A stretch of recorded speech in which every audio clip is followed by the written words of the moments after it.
اعوذ باللہ من الشیطان الرجیم بسم اللہ الرحمن الرحیم الحمد للہ الذی ہدانا لہذا وما کنا لنہتدی لولا ان ہدانا اللہ والصلاة والسلام علی سید المرسلین شفیع المذنبین محمد وآلہ الطاہرین اما بعد۔ السلام علیکم ورحمۃ اللہ وبرکاتہ۔ رمضان اسپیشل سیریز ماہ رمضان ایک ضابطۂ حیات میں آج ہم پھر سے حاضر ہوئے ہیں چھٹی نشست کے ساتھ، جس کا عنوان ہے رمضان اور بندگی کا شعور۔ سامعین کرام، رمضان صرف بھوکا رہنے کا نام نہیں، یہ خدا کی بندگی کا مہینہ ہے۔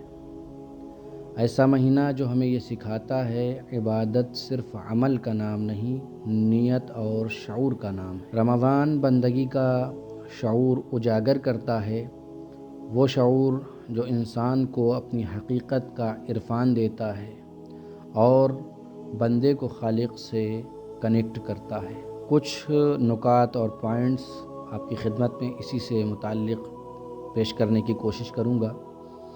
پہلا نقطہ ہمارا، بندگی کہتے کسے ہیں؟ بندگی ہے کیا؟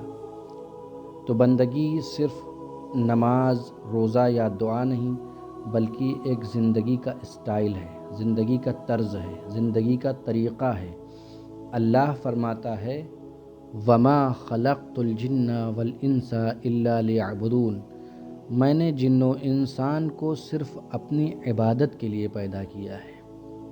یہ عبادت دل سے اللہ کو ماننا، عمل سے اس کی اطاعت کرنا، زندگی کے ہر فیصلے میں خدا کو شامل کرنا، یہی بندگی کا شعور ہے۔ آئیے دوسرے نقطے کی طرف چلتے ہیں۔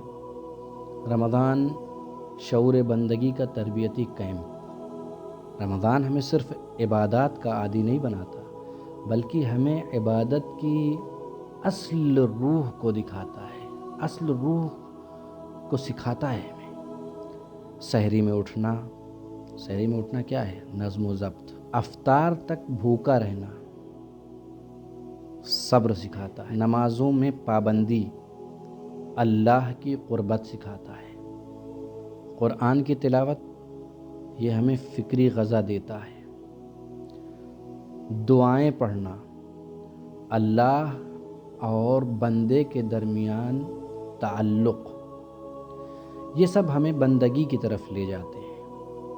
لہذا ہمیں چاہیے کہ ہم خداوند عالم سے اگر قربت حاصل کرنا چاہیں تو روزہ کے ساتھ ساتھ ان تمام چیزوں کو اپنائیں، تاکہ حقیقت میں ہم روزے کا ثواب حاصل کر سکیں اور اللہ کی قربت کو حاصل کر سکیں۔ اگلا مرحلہ ہماری گفتگو کا، عبادات کا عملی اثر۔ اگر عبادت سے انسان کا اخلاق نہ بدلے تو وہ عبادت بیکار ہے۔ وہ عبادت روح کے بغیر جسم کی طرح ہے، کہ کسی جسم میں اگر روح نہ ہو تو وہ جسم مردہ ہے، کسی کام کا نہیں ہے۔ اسی طریقے سے عبادت روح کے بغیر جسم کی طرح ہے۔ ایسی عبادت کہ جس میں اخلاق نہ ہو۔ ہمارے اور آپ کے نبی فرماتے ہیں کہ جو روزہ رکھ کر جھوٹ نہ چھوڑے وہ صرف بھوک اور پیاس کو کاٹ رہا ہے۔ تو بہرحال عبادت کا مطلب صرف عمل نہیں، بلکہ وہ اثر ہے جو انسان کے کردار پر ہو۔ زبان نرم ہو، آنکھ پاک ہو، دل صاف ہو، ہاتھ ظالم نہ ہو، ایسے ہاتھ نہ ہو کہ جن ہاتھوں سے ظلم کیا جا رہا ہو۔ ان سب چیزوں سے ہمیں پرہیز کرنا چاہیے۔ آئیے اگلے مرحلے میں ہماری اپنی گفتگو کو آگے بڑھاتے ہیں۔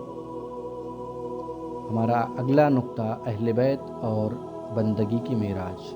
اہل بیت نے ہمیں عبادت کے فقط طریقے نہیں سکھائے، بلکہ عبادت کی روح سکھائی ہے۔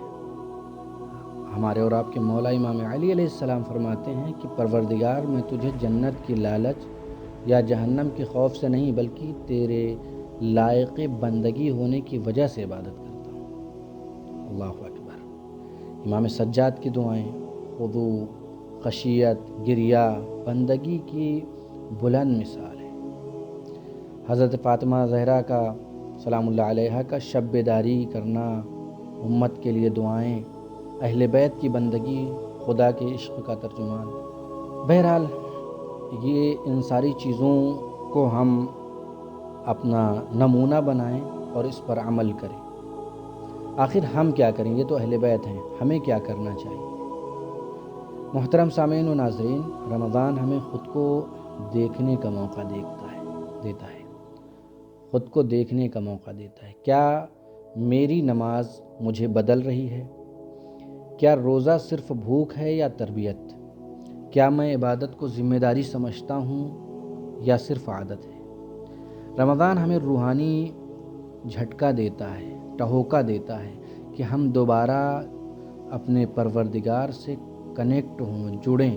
لہذا جب یہ مہینہ اتنا خاص ہے تو ہمیں بھی چاہیے کہ پروردگار سے اپنے آپ کو جوڑیں اور اس کی بارگاہ میں جائیں، زیادہ سے زیادہ دعا کریں۔ آخر میں پروردگار سے دعا ہے کہ ہم بندگی کی اصل روح کو سمجھ سکیں، عبادات کو صرف رسم نہ بنائیں بلکہ زندگی کا اصول بنائیں۔ ہماری نماز، روزہ، دعا سب میں خلوص اور شعور ہو، ہم اہل بیت کے راستے پر چلتے ہوئے عبادت اور خدمت کو جوڑ سکیں۔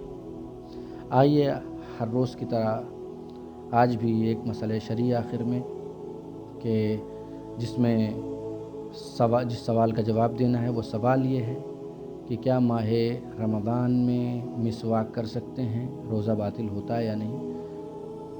اس کا جواب یہ ہے، آغا سیستانی حفظہ اللہ تعالیٰ کے فتوے کے مطابق ماہ رمضان میں مسواک کرنا روزے کو فاسد نہیں کرتا، روزے کو خراب نہیں کرتا، روزے کو نہیں توڑتا، بشرط یہ کہ روزے دار ٹوتھ پیسٹ کے ان ذرات کو جو تھوک کے ساتھ مل جاتے ہیں نگلے نہیں، اور وہ تھوڑی مقدار جو تھوک میں گھل کر بخود ختم ہو جاتی ہے، اس بہرحال وہ روزے کو نقصان نہیں پہنچاتی، لیکن ٹوتھ پیسٹ حلق تک نہیں جانا چاہیے۔ اگر یہ نشست آپ کو پسند آئی ہو تو اسے دوسروں تک پہنچائیں۔ انشاءاللہ 7ویں نشست میں ہمارے ساتھ رہیے۔ امیر المؤمنین اور عدل و انصاف کا پیغام، جہاں ہم بات کریں گے اس موضوع پر، اور امام علی کی زندگی کے عدالتی اصولوں پر، رمضان میں ان کی شہادت کا پیغام اور سماج کے لیے ان کے عدل کا عملی نمونہ۔ تب تک کے لیے وداع چاہتے ہیں۔ فی امان اللہ، السلام علیکم ورحمۃ اللہ وبرکاتہ۔